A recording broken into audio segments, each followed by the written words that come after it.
ما كانش المساله مساله واديتني مثالين حسين ورمضان. ما هتدفع كام، كانت مساله حتميه انك تلحق تعيد بناء الفريق وباسرع وقت.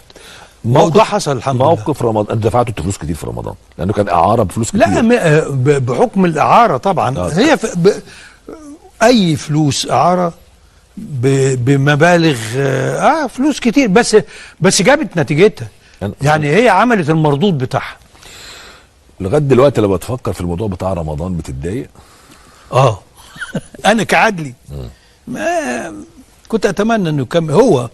يعني كنت اتمنى انه يعني تفكيره يعني يروح حته ان ممكن اضحي بحته بس هتجيلي بعدين. يعني كان لازم يشوفها بالطريقه دي. لانه كان رمضان لو مكمل لغايه النهارده في الاهلي، لو رجعنا للزمن ومكمل كان زمانه دلوقتي في انهي حته؟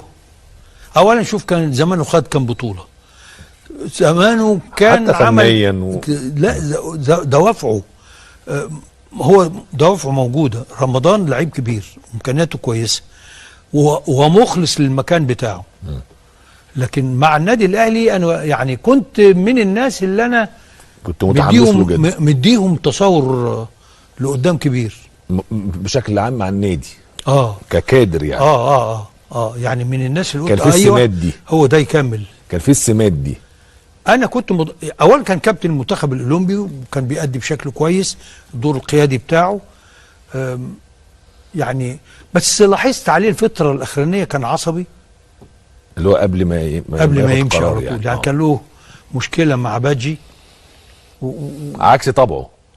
ما اعرفش عكس طبعه ولا هو كان مشغول في حاجه ولا ايه. يعني اقصد عصبي عكس الطبيعي. يعني حتى انا سمعت ان هو يعني رد كده رد معين كان بايخ يعني. لا يعني الله يعني مش عارف مين بيقول له عشان يخصمه، لا ما حدش يقدر، يعني حاجات زي كده.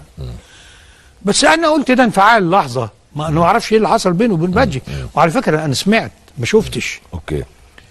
انا تقييمي الشخصي لرمضان يعني ما تعرفش، زي ما كنت حاسس انه ابني، انه هو لا تعالى بقى وهو كان بيتكلم عشان يرجع كان بيتكلم يوطي عليا يقول لي حاجات كده. فيديو مهم جدا جدا مع علي العيقي يفتح باب النار على رمضان صبحي لانضمامه للنادي الاهلي.